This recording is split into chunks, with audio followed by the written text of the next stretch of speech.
Si vous l'avez, vous êtes extérieur à la norme, faites tout ce que vous pouvez pour vous en débarrasser. Et autrement dit, on fera que ce qui est la forme absolue de la dictature, que chacun d'entre nous ait librement, entre guillemets, envie d'être conforme à la norme. Que chacun d'entre nous ait librement, entre guillemets, envie de se comporter comme un esclave. Et ce qui est la forme absolue de la dictature, puisqu'on fera que chacun d'entre nous aura envie d'imiter un modèle, une copie, une sorte d'idéal standardisé qu'on nous imposera de l'extérieur. Et ce qui est fascinant, c'est que c'est à travers la médecine, à travers le bien et le mal, à travers le rapport à la mort, que cette nouvelle forme de société totalitaire est en train de s'installer.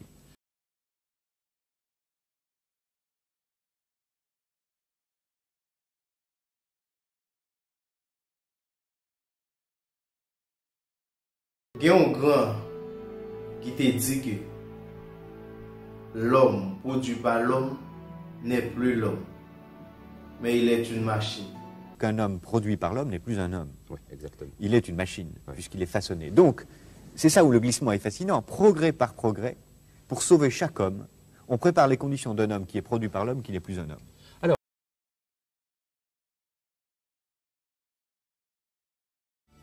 bonsoir. Nous parlons de médecine à nouveau aujourd'hui avec Jacques Attali et nous en parlons à l'occasion de la sortie de son livre « L'ordre cannibale » publié chez Grasset. Au cours d'une première émission, nous avons vu d'où venait la médecine. Aujourd'hui, nous allons voir où va la médecine. Et nous allons le voir dans une ambiance un petit peu spéciale. Nos maquillages sont blancs, sont un peu tristes. Et nous sommes dans une ambiance qui n'est pas franchement gaie, avec ce squelette d'enfant, avec ces caducées qui menacent de s'effondrer, avec cet oscilloscope qui montre que peut-être un jour, la médecine sera totalement transistorisée et que les médecins auront cessé d'exister, ils seront remplacés par des machines. Jacques Attali, vous nous avez donc montré, dans un premier temps, d'où venait la médecine. Vous nous avez dit que, sans doute, le cannibalisme, à l'origine, représentait un acte en quelque sorte médical, puisque manger les morts empêcher leurs âmes de venir tourmenter les vivants, de leur donner le mal, de les rendre malades. Et puis, nous allons voir quelques images qui vont nous montrer ce que vous appelez les différentes métaphores de l'activité médicale. D'abord, les prêtres qui ont soigné les malades, qui se sont fait les intermédiaires des malades auprès des dieux. Et puis, après les prêtres, les policiers qui, au cours des épidémies, ont séparé les bien portants des malades, en mettant les malades dans ce qu'on appelait les hôpitaux, qui étaient des léproseries, des maladreries. Et puis enfin, troisième métaphore de l'ordre médical, ou de l'ordre cannibale plutôt, apparaissent les médecins, tels que nous les connaissons aujourd'hui, examinant les malades et cherchant à séparer au sein d'une même personne ce qui est bon de ce qui est mauvais en les traitant. Bien, nous en sommes toujours là aujourd'hui. Mais vous le dites, tout ça ne durera pas et même tout cela a commencé à changer. Alors, aujourd'hui, dans la médecine qui est celle que tout le monde connaît, qu'est-ce que vous voyez comme point qui annonce l'avenir et qui vous fait peur? Deux choses. D'abord, le fait que le problème de la santé est au cœur des débats sur la crise économique. Et le fait que la santé coûte cher fait que les sociétés industrielles vont trouver une nouvelle réponse pour faire en sorte qu'elle coûte moins et qu'elle pèse moins sur la rentabilité économique. Or, il est clair qu'en logique économique, la bonne réponse économique serait de remplacer le médecin qui coûte par des machines qui rapportent. Oui. Et deuxième élément, le médecin lui-même, dans son activité actuelle, est de plus en plus fasciné par la machine. Il consacre de moins en moins de temps au malade, il est jugé par le malade et il se juge un peu lui-même en fonction du nombre de médicaments qu'il prescrit et des analyses qu'il ordonne, ce qui fait qu'il conduit peu à peu le malade vers la voie d'un comportement quantifié, ayant confiance uniquement à des chiffres et donc à des machines. Ce qui fait Alors, je me permets de vous interrompre pour d'abord présenter Catherine Dolto, qui est dans un coin, qui prend des notes et qui, médecin généraliste, interviendra tout à l'heure sur le plateau pour redire quelle est son approche personnelle du problème dans son activité quotidienne. Mais alors, je voudrais, Jacques Attali, vous poser une question maintenant qui est celle-ci. Dans ce que vous décrivez, le médecin environné de machines et y croyant, et je puis témoigner que c'est vrai et que c'est la réalité quotidienne de la médecine aujourd'hui, vous voyez, ce lapsus est significatif, je dis la machine à la place de la médecine, eh bien, qui est coupable? L'industrie qui suréquipe les médecins ou les médecins qui se laissent suréquiper? Je dirais ni l'un ni l'autre, mais si j'avais à choisir, je dirais plus l'industrie que le médecin. Ni l'un ni l'autre parce que c'est ça qui est fascinant. C'est une société de connivence dans laquelle nous sommes. Tout le monde croit avoir intérêt à cette évolution. Le médecin, parce qu'il pense qu'ainsi il va préserver son prestige, puisqu'il sera entouré de machines. L'industrie, parce qu'elle pense qu'elle fera des profits. Et le malade potentiel que chacun d'entre nous est, qui pense qu'ainsi il va espérer à davantage d'éternité. Et ce qui est fascinant, c'est que lorsqu'on regarde, comme j'ai essayé de le faire, chacune des étapes de l'évolution du mal dans les années qui viennent, tout semble se passer comme si chacun des pas de l'évolution était un progrès, mais en fait l'aboutissement est abominable. Et c'est ça qui est absolument terrifiant dans cet engrenage, c'est que ça paraît mieux à chaque fois, mais qu'au bout c'est affreux.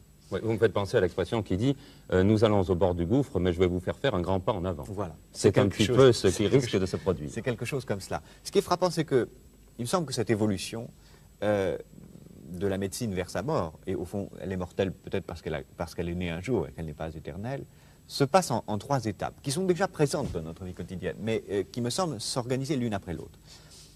Et qui débouchent au bout du compte, dans l'éternité, disons, vers l'organe artificiel, d'abord électronique, puis génétique. Mais d'abord, dès aujourd'hui, la première phase de cette évolution, c'est le fait qu'on va faire que chacun des hommes, bien portants ou malades, soit en quelque sorte façonné par un modèle de comportement idéal à imiter. Oui, ça c'est très original dans ce que vous dites, et c'est aussi là, comme ça que c'est en train de se passer, c'est-à-dire que le rôle du médecin était de tout temps de soulager la douleur, retarder la mort, c'est-à-dire finalement de soigner les malades, pas de tout temps, depuis 200 ans, oui, 2 siècles. Et maintenant, on s'aperçoit, comme vous le dites dans votre livre, que l'important est de repérer ce qui pourrait être des déviants par rapport à un ordre de santé bien établi. C'est-à-dire que l'on cherche un certain nombre de personnes qui pourraient devenir malades et on veut leur éviter de devenir malades. Alors, dans le sens le plus noble du terme, c'est la prévention. Et dans le cadre de la perversion technologique de la médecine quotidienne, c'est tout un tas de machines qui surveillent et qui enrégimentent Exactement. les futurs malades. Exactement. On définit, n'est-ce pas, non plus la maladie comme étant la douleur qui risque d'entraîner la mort, mais comme le risque d'être un jour en situation de devenir malade. Et la grande angoisse qu'on aura, ce ne sera plus l'angoisse liée à la douleur, mais c'est l'angoisse en amont de la douleur, celle qui peut conduire un jour à avoir de la douleur. Et ce qui va produire une demande formidable au sens économique de machines, comme, disons, le thermomètre et la balance sont le premier signe simple, mais de machines comme l'électrocardiographe, l'électroencéphalographe, et un ensemble d'autres machines qui amèneront, non pas au niveau seulement du cabinet médical, mais de chacun d'entre nous chez lui, à vouloir consommer les moyens de se soigner, les moyens de prévenir la douleur. Et ça, c'est les premières machines ça, que j'appelle d'autosurveillance qui vont nous environner. Je sais environner. qu'une grande firme est en train de préparer une machine, et j'en aurai sans doute un exemplaire dans l'hôpital où je travaille d'ici quelques mois, dans lequel il suffit de se mettre devant la machine, de faire cela. La machine envoie un rayon sur les vaisseaux, les petits vaisseaux de la conjonctive. Et sans qu'il y ait la moindre ponction sanguine, dans les 3 minutes, un ordinateur donne toutes les caractéristiques du gaz, des gaz du sang, des substances, des métaux, de tout ce qui peut être présent dans le sang. Moi, ça me rend plein de frayeur, parce que je sais que ce n'est pas en mesurant les gens à longueur de temps qu'on va leur permettre de vivre heureux. Au contraire, on induit une angoisse fantastique. C'est ça. Mais ça, la médecine y a conduit, parce que le principe de la médecine clinique, c'était bien de séparer l'homme de ses organes et de ne soigner que les organes humains. Exactement. Et c'est en cela que la médecine, en quelque sorte, a préparé ce retour au cannibalisme industriel. Parce que ce qui est frappant, c'est que ceci n'est qu'une première étape. On va avoir d'abord des objets pour surveiller, mais ensuite, les objets ne se contenteront pas de surveiller, ils soigneront. Prenons un exemple, celui du diabète, ce qui est assez fascinant. Bon, il est clair que dans 2 ans, on aura des petites machines qui auront la taille d'une montre, qui permettront de surveiller le niveau d'équilibre du sucre dans le sang, mais que très vite, dans les 2 années qui suivent, on le sait maintenant parce que j'en ai vu des prototypes, dans le même appareil, de la même taille, eh bien, il y aura les produits chimiques capables de réguler le comportement, c'est-à-dire qui éviteront cette manœuvre artisanale qui est la double piqûre d'insuline quotidienne. Et donc, du passage, on passe très facilement de la surveillance à la guérison. Et qu'est-ce qu'on a là? Une sorte de pancréas artificiel. Oui. Bon. Et donc, ceci peut se trouver dans un très grand nombre d'autres fonctions. Et alors, ce qui est frappant, c'est que... Mais dans le cas du diabète, c'est un progrès, ça. Mais ce qui est frappant, c'est que c'est partout un progrès. Oui. C'est toujours un progrès. Mais c'est que le grand problème qui est derrière ça, c'est qu'à sauver chaque homme, on est peut-être en train de préparer la mort de l'espèce humaine. Expliquez-nous ça. Eh bien, chacun de ces progrès, et au bout, la 3e étape, c'est l'organe artificiel génétique. Et derrière les manipulations génétiques actuelles, il faut bien voir qu'elles ne sont pas tombées en l'air comme ça de n'importe où. Elles sont dans la suite de la réflexion sur l'autosurveillance dont on vient de parler, de l'organe artificiel électronique. Elles sont l'organe artificiel génétique. Et d'ailleurs, la langue de la génétique, c'est la même que la langue de l'informatique. Exactement. C'est le On même parle type de code. Exactement. C'est le même type de comportement. Donc, ceci est un aboutissement qui est quoi comme aboutissement? Le fait qu'au lieu de réparer les hommes, on va les produire sains. Avec une durée de vie un peu comme les objets, n'est-ce pas? Une lampe, elle a une durée de vie déterminée, qui est sa nécessité économique, ou une télévision, ou un objet de ce genre. Au lieu de réparer l'homme, on va le produire sain. Or, il est évident que dans la mesure où l'homme devient une production de l'homme, il devient comme tous les objets. Il est produit, il a une durée de vie, il est façonné par l'homme. Or, il me semble, d'un point de vue philosophique général, qu'un homme produit par l'homme n'est plus un homme. Oui, exactement. Il est une machine, puisqu'il est façonné. Donc, c'est ça où le glissement est fascinant. Progrès par progrès, pour sauver chaque homme, on prépare les conditions d'un homme qui est produit par l'homme qui n'est plus un homme. Alors, à cela, moi, je voudrais ajouter une réflexion médicale. Moi, je souscris à toutes vos analyses, et en particulier, dans un livre qui s'appelait « Les malades », j'avais bien écrit que c'était la faute à tout le monde, comme vous le disiez tout à l'heure. Mais il y a une faute aussi, qui, je crois, est bien perçue par les médecins qui réfléchissent un peu à ces problèmes. C'est que la matière vivante n'a rien à voir avec la matière solide. Et quand on prétend réguler le diabète, ou réguler le taux du cholestérol, finalement, on joue un peu les apprentis sorciers. Je peux dire qu'à l'heure actuelle, avec les découvertes qui viennent de faire sur le cholestérol, ça fait la 3e fois que je vois changer, depuis que je suis médecin, la mode sur le cholestérol. C'est-à-dire que l'approche du cholestérol en trop dans le sang est vécue d'une façon tout à fait différente et entraîne des prescriptions tout à fait différentes. Ce qui montre qu'à l'heure actuelle, ce que l'on contrôle, ou ce que l'on croit contrôler, c'est une compréhension absolument partielle de l'être humain, et qu'on ne peut pas imaginer, même avec des progrès faramineux, que l'on comprendra dans les siècles à venir la totalité du fonctionnement humain. Donc, si vous voulez, c'est là que l'appareil est générateur de faux espoirs, à mon sens, parce qu'il fait des progrès, mais ces progrès, vus d'un point de vue médical, ont des retombées terribles. Et alors là, on revient un peu à Ivan Illich, qui a dit que l'industrialisation allait apporter plus de mal qu'elle ne guérira de patients, et c'est vrai que dans un certain nombre de cas, ça fait un petit peu peur, les soi-disant progrès. Alors, Jacques Attali, moi je vous renvoie à une chose. Que devient la liberté dans tout cela? C'est un problème important, la liberté humaine. Vous avez dit l'homme fabriqué par l'homme n'est plus l'homme. Alors, que devient la liberté dans un système de soins accaparant comme celui-là? Bien, le concept même de liberté va devenir de plus en plus perverti. Et c'est ça qui est fascinant dans cette évolution, et c'est peut-être pour ça qu'elle est le plus terrible. C'est qu'elle va récupérer tous les concepts, y compris celui de liberté. Je dirais même y compris les idées d'Illich dont vous parliez tout à l'heure. Parce que qu'est-ce que c'est cette société de machines qui nous apprend à nous surveiller nous-mêmes? C'est une société qui dit, soyez libres, débarrassez-vous du médecin, soignez-vous vous-même, sortez de l'hôpital, ce que dit Illich. Et autrement dit, elle va, sous prétexte de liberté, sous prétexte d'autonomie, créer les conditions de l'aliénation la plus formidable, qui est en quelque sorte l'aliénation par soi-même, volontaire, à une norme imposée de l'extérieur. On nous dira, il ne faut pas fumer, pas conduire, pas boire, mais aussi pas avoir tel gène dans sa structure héréditaire. Si vous l'avez, vous êtes extérieur à la norme, faites tout ce que vous pouvez pour vous en débarrasser. Et autrement dit, on fera que ce qui est la forme absolue de la dictature, que chacun d'entre nous ait librement, entre guillemets, envie d'être conforme à la norme. Que chacun d'entre nous ait librement, entre guillemets, envie de se comporter comme un esclave. Et ce qui est la forme absolue de la dictature, puisqu'on fera que chacun d'entre nous aura envie d'imiter un modèle, une copie, une sorte d'idéal standardisé qu'on nous imposera de l'extérieur. Et ce qui est fascinant, c'est que c'est à travers la médecine, à travers le bien et le mal, à travers le rapport à la mort, que cette nouvelle forme de société totalitaire est en train de s'installer. Alors, je voudrais maintenant vous poser une question.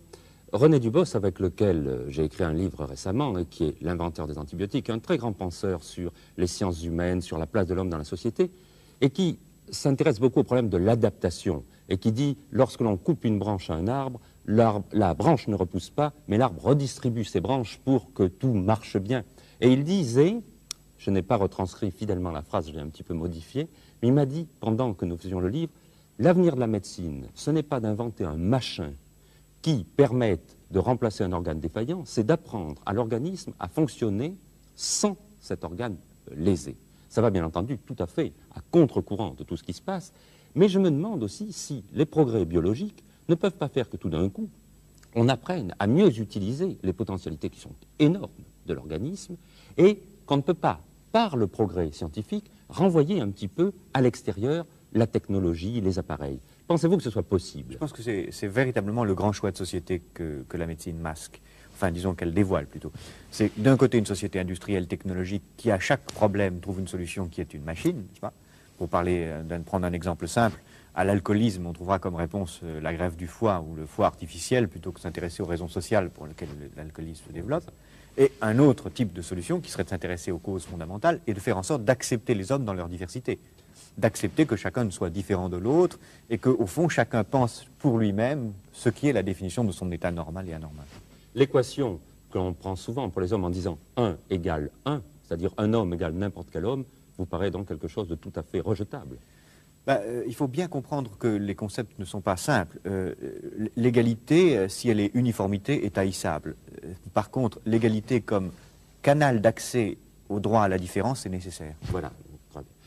Je voudrais maintenant vous poser une question autre, partie d'une réflexion de Lewis Thomas. Lewis Thomas est actuellement la coqueluche des Américains, car il a écrit plusieurs livres. C'est un très grand chercheur, qui est directeur du plus grand centre de recherche sur le cancer à l'heure actuelle, qui a beaucoup vu de spécialités au cours de sa vie.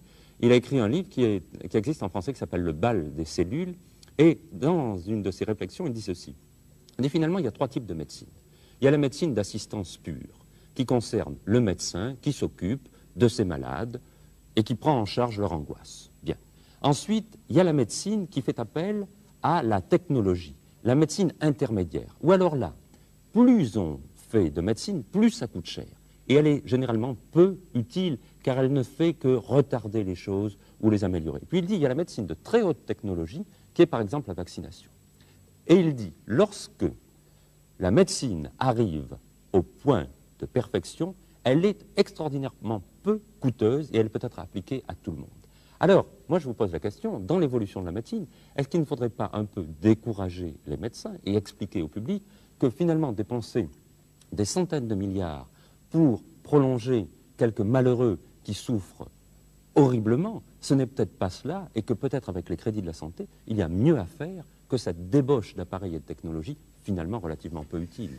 Vous avez parfaitement raison. Il faut bien concevoir que dans la plupart des pays industrialisés, la moitié des dépenses de santé sont consacrées aux 2 dernières semaines de vie. Autrement dit, c'est un chiffre extraordinaire. Ça me paraît résumer l'essentiel du problème. Autrement dit, si nous avions une autre attitude à l'égard de la mort, il est clair que nous pourrions avoir une autre attitude à l'égard de la santé. Car au fond, la plupart des hommes ont une vie aliénée, grise, sans intérêt, et notre société fait tout pour faire en sorte que la seule obsession des hommes, c'est d'avoir quelques mois ou quelques semaines de plus de cette vie grise, aliénée et sans intérêt. Alors qu'en fait, si nous cessions d'avoir cette fascination, et si, dès l'enfance, les hommes étaient préparés à accepter la mort pour ce qu'elle est, à savoir quelque chose d'indépassable, eh bien peut-être pourrait-il très vite consacrer les sommes qui sont consacrées à cette fiction de la consolation de la mort et de l'éternité, à faire que la vie cesse d'être grise, aliénée et exploitée. Et en quelque sorte, je crois que la meilleure façon de changer la médecine, de changer la santé, et de changer la vie des hommes, serait peut-être de cesser de vouloir enchaîner la mort et de faire qu'elle ne gêne plus pour vouloir consacrer ces mêmes efforts à libérer la vie. Je vais vous montrer, avant que nous passions la parole à Catherine Dolto, 2 documents. Le premier représente Descartes. Et sur ce portrait de Descartes, peint par Frans Hals, on voit tout ce que la connaissance scientifique peut imposer au regard d'un homme, c'est-à-dire cette absolue conviction de savoir que la vérité est au bout du regard. Et puis, d'un autre côté, pour voir l'image suivante, on voit un médecin, qui est un médecin gravé par Rembrandt et qui est en visite à l'intérieur d'une maison. Et ce médecin, qui était un médecin très savant de l'époque de Rembrandt, est à l'intérieur de la maison. Et en même temps que l'on sent qu'il a des certitudes qu'il habite, on sent aussi qu'il prend dans son ensemble la situation. Et finalement, ce qu'il va faire, c'est comprendre le malade dans son milieu et prendre en charge l'angoisse de toute la famille. Est-ce que vous pensez, à partir de cela, que l'on va avoir des Descartes bâtissant des appareils ou qu'il y a encore une place pour le médecin? Toute la question est la question de la façon dont nos sociétés vont penser leur rapport à la mort. Je pense que dans une société qui est dans l'axe dans laquelle nous nous trouvons aujourd'hui, c'est Descartes qui va l'emporter. Avec l'horreur, parce que Descartes était je dis très simplement, pour parler court, une fausse valeur. Il n'a rien trouvé d'important. Celui qui a trouvé quelque chose d'important à côté de lui, c'était Pascal, même en science, n'est-ce pas? Toute la pensée scientifique de Descartes était une absurdité. tandis que la pensée scientifique de Pascal dure encore aujourd'hui dans notre savoir mathématique. Or, Donc Pascal, le rôle du médecin n'est pas terminé. si nos sociétés restent humaines, oui. Si nos sociétés restent humaines. Alors, nous allons demander à Catherine Dolto d'intervenir maintenant dans le débat. Jacques Attali, moi aussi, je suis tout à fait enthousiasmée par votre analyse, mais en même temps, je suis tout à fait terrifiée par ce que vous développez, d'autant plus que moi, dans ma pratique quotidienne de médecin généraliste, j'ai la preuve, chaque jour, qu'une autre façon, c'est-à-dire plus de temps et une autre qualité de travail, permettent de travailler tout à fait bien avec très peu de machines, quelques machines. Et j'espère que ce que vous prédisez ne se réalisera pas. Il y a une chose qui m'a un peu frappée dans votre dialogue avec Jean-Paul Escande tout à l'heure, c'est que vous avez parlé de la maladie, mais comme s'il n'y avait que des maladies comme réelles, et vous n'avez absolument pas parlé de tout ce qu'on appelle les maladies psychosomatiques et de tout ce que nous voyons nous quotidiennement en majorité, c'est-à-dire un mal de vivre qui se déguise en maladie. Alors pour ça, qu'est-ce qu'il y a dans votre nouveau système? Ça disparaît?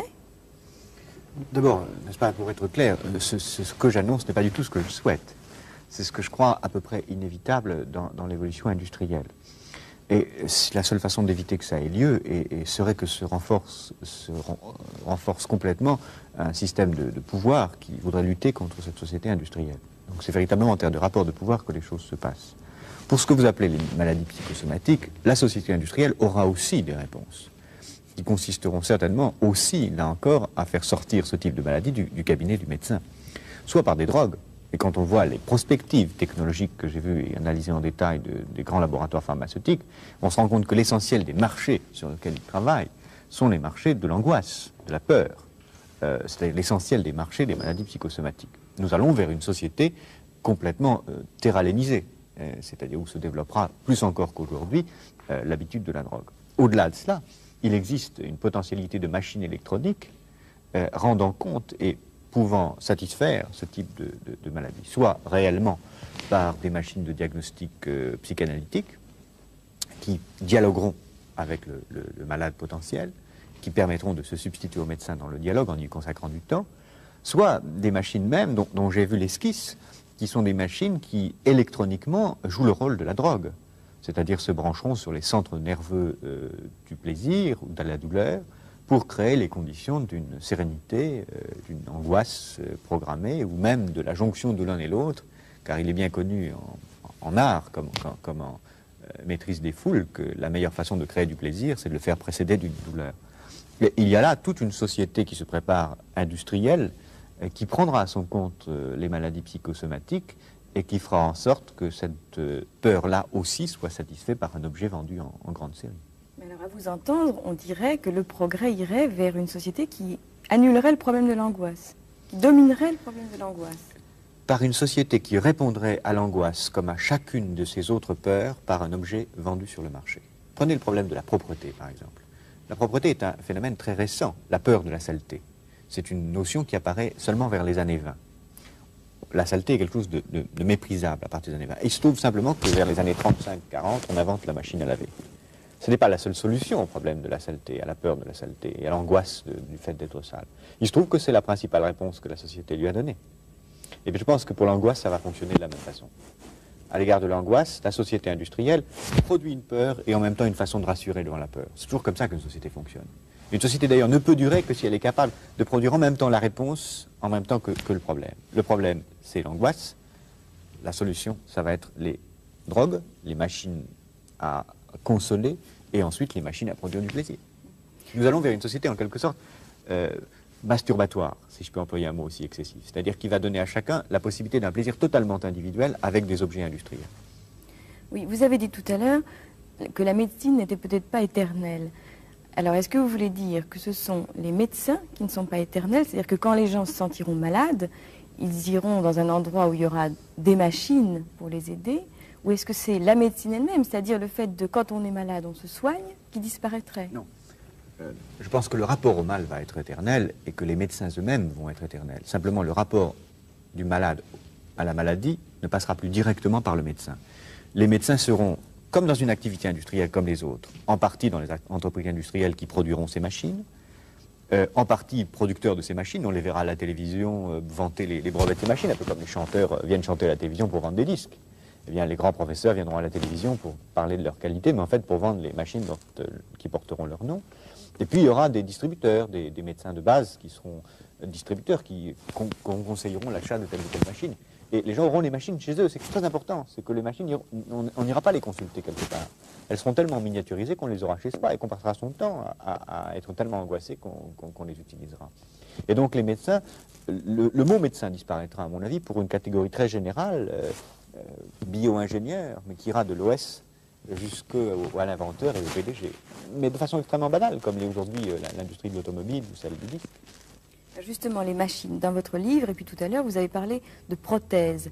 Et pour nous, les prothèses, habituellement, c'est un bras artificiel, une jambe artificielle. Est-ce que vous pouvez nous dire un peu ce que ça pourrait être, ces prothèses? Eh bien, ce sera trois choses en 3 temps successifs. D'abord, ce sera des moyens de surveiller le corps, un peu dont le thermomètre ou la balance constitue le balbutiement. Et on aura des prothèses de surveillance, des moyens de surveillance comme individuellement, chacun pourra avoir des électrocardiographes, des électroencéphalographes, des moyens de surveillance des ondes du cerveau pour surveiller la tension nerveuse. Tout ça existe déjà. Mais ils sauront les lire?